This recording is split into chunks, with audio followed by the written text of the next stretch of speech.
গ্রামীণভাবে বোয়াল মাছের ভুনাটা আমরা কি করে থাকি সেটাই কিন্তু আজ রেসিপিটা নিয়ে এসেছি। আর এরকম বোয়াল মাছের ভুনা করে খেলে গরম ভাতে এক থালা ভাত নিমেষেই শেষ হয়ে যাবে। আমরা কিভাবে সাধারণত পদ্ধতিতে এই বোয়াল মাছটা ভুনা করে থাকি সেই রেসিপিটা শেয়ার করি, চলো।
নমস্কার বন্ধুরা, সবাইকে অনেক অনেক শুভেচ্ছা ও ভালোবাসা জানিয়ে আজকের ভিডিওটা এখান থেকে শুরু করছি। সুমিজ ভিলেজ লাইফে আমি সুমি তোমাদের সাথে আছি। আর এখানে দেখো, আস্ত একটা বোয়াল মাছ কেটে নিয়েছিলাম আর সেগুলোর মাথা দাকাগুলো এই যে শেয়ার করে নিচ্ছি। আর বাকি দাকাগুলো কিন্তু আমি ভেজে নিয়েছি, তো এগুলো ভেজে নেব, সেগুলো শেয়ার করে নেব। আর এখানে কিন্তু নুন হলুদ দিয়ে ভালো করে মাখিয়ে নিয়েছি। আর প্রথমে লবণ হলুদ দিয়ে কিন্তু ধুয়ে নিয়েছিলাম। আর এই যে দেখো, আমি কিন্তু মাছগুলো ভেজে নিচ্ছি। আর এই বোয়াল মাছ তো অতিরিক্ত তেল হয় আর সেটা কিন্তু ছিটে আসতে পারে, সেজন্য সাবধানে কিন্তু এই মাছটা ভেজে নিতে হবে। আর ভাজার আগে অবশ্যই তেলের মধ্যে কিছুটা লবণ ছিটিয়ে দিতে হবে, তাহলে কিন্তু এই বোয়াল মাছটা বেশি ছোটাছুটি করতে পারবে না। তো সাবধানে বশত এভাবে রান্না করে নিতে হবে। আর এইভাবে কিন্তু লাল লাল করে বোয়াল মাছটা কিন্তু ভেজে নিতে হবে।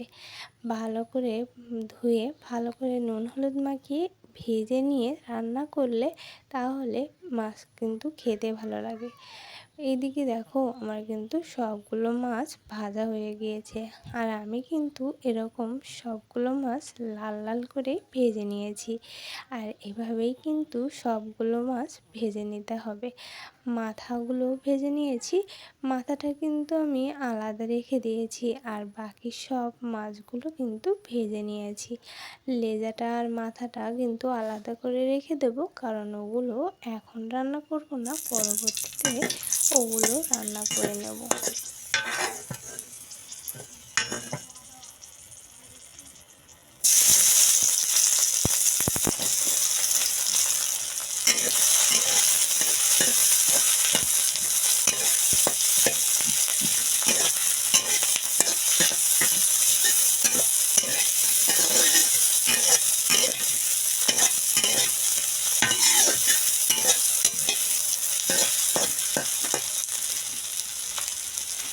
বোয়াল মাছ ভুনা করার জন্য কিন্তু আমি পেঁয়াজ বেশি করে কুচিয়ে নিয়েছি।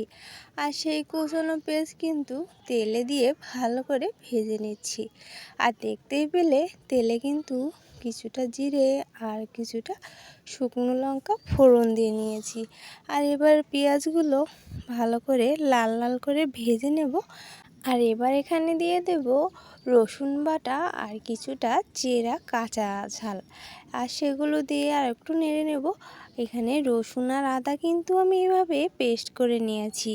আর রসুন আর আদার ঘ্রাণটা চলে যাওয়া পর্যন্ত কিন্তু এই পেঁয়াজের সাথে ভেজে নিতে হবে। তারপর ভালো করে ভেজে নিয়ে তার মধ্যে বাকি মশলাগুলো কিন্তু দিয়ে দিতে হবে। আমি এখানে জিরে গুঁড়ো দিয়ে দিলাম, ঝালের গুঁড়ো, হলুদ, লবণ সব কিন্তু গুঁড়ো মশলাই দিয়ে নিয়েছি। চাইলে এখানে বাটা মশলা ব্যবহার করা যেতে পারে, তো জিরের গুঁড়োটা ছিল আর ঝালের গুঁড়ো ছিল, তাই কিন্তু ব্যবহার করে নিলাম। আর সব কিছু দিয়ে এখানে কিন্তু হালকা একটু জল দিয়ে মশলাটা কষিয়ে নিতে হবে। আমি যেহেতু চুলোয় রান্না করছি, মানে উনুনে, মাটির উনুনে রান্না করছি, সেজন্য কিন্তু আমি এখানে একটু জল দিতেই হলো। তা না হলে আমার মাটির চুলে অতিরিক্ত জালের জন্য মশলাটা কিন্তু পুড়ে যেতে পারে। গ্যাসে রান্না করলে এখানে জাল কমানো বাড়ানো যায়, তো ওখানে জাল কমিয়ে মশলাটা কষিয়ে নিতে হবে। মশলাটা কিন্তু একটু বেশি সময় ধরে কষিয়ে নিলে স্বাদটা কিন্তু বেশি হয়। যে কোনো মশলা বা যে কোনো সবজি যদি ভালো করে কষিয়ে রান্না করা হয়, তাহলে কিন্তু তার স্বাদ দ্বিগুণ হয়ে যায়। আর এবার এখানে আমার মশলাটা ভালোভাবে কষিয়ে গিয়েছে, আর এখানে কিন্তু মাছগুলো আমি এই যে দেখতে পাচ্ছ দিয়ে দিচ্ছি। এভাবে মাছগুলো দিয়ে মশলার সাথে মাখিয়ে নিতে হবে, যাতে মাছের গায়ে মশলাটা যেন ভালো করে লেগে যায় আর মশলার ফ্লেভারটা মাছের ভিতরে যেন ভালো করে ঢুকে যায়। এরকম দিয়ে কিন্তু 2 মিনিটের মতো একটু মশলার সাথে মাছটা আর একটু সময় ভেজে নিতে হবে। আর এই যে দেখো আমার কিন্তু ভাজা হয়ে গিয়েছে, আর আমি কিন্তু এখানে জলটা দিয়ে দিলাম। এখানে আমি যে গামলায় মাছ ভেজে তুলে রেখেছিলাম, সেই গামলাটা ধুয়েই জলটা কিন্তু দিয়ে দিয়েছি। আর এই যে দেখতে পাচ্ছ আমি যতটুকু ঝোল করব ঠিক ততটুকুই কিন্তু জলটা দিয়ে দিয়েছি। যেহেতু ভুনা করছি, সেজন্য অতিরিক্ত ঝোল হলে কিন্তু ভালো লাগে না। আর আমার এখানে অনেকগুলো মাছ বলে আমি একটু জল বেশি দিয়েছি, পরিমাণ মতো দিয়ে নিলে হবে।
গরম মশলা বাটা দিয়ে কিন্তু আমি এবার বোয়াল মাছের ভুনাটা নামিয়ে নিলাম। আর এই যে দেখতে পাচ্ছ আমি কিন্তু গামলায় ঢেলে দিয়েছি, আর এরই সাথে রেডি হয়ে গেল আমার বোয়াল মাছের ভুনাটা। এরকম লাল লাল বোয়াল মাছের ভুনা আর গরম ভাত হলে এক থালা ভাত নিমিষেই শেষ হয়ে যেতে পারে। কেমন লাগলো আমার আজকের রেসিপিটা অবশ্যই কিন্তু কমেন্টের মাধ্যমে জানাতে ভুলো না। আর এখনও পর্যন্ত তোমরা যারা আমার সাথে আছো, আমাকে কিন্তু লাইক দিতে ভুলে যেও না। তোমাদের একটা লাইক আমাকে ভিডিও করার উৎসাহ অনেক গুণ বাড়িয়ে দেয়, সেজন্য মনে করে লাইকটা কিন্তু অবশ্যই দিয়ে যেও। আর নতুন বন্ধু যারা এসেছো, তোমরা কিন্তু পাশে থেকে যেও। আর আমিও তোমাদের বাড়ি চলে যাব, সুন্দর একটা মিষ্টি কমেন্ট করে যেও, সেই কমেন্ট ধরে আমিও তোমাদের সাথে চলে যাব। সেজন্য তোমরা অবশ্যই কিন্তু আমার পাশে থেকে যেও ভালো লাগলে। আর এখানেই শেষ করছি। এই রকম রেসিপি পেতে পাশে থেকো। টাটা সবাইকে।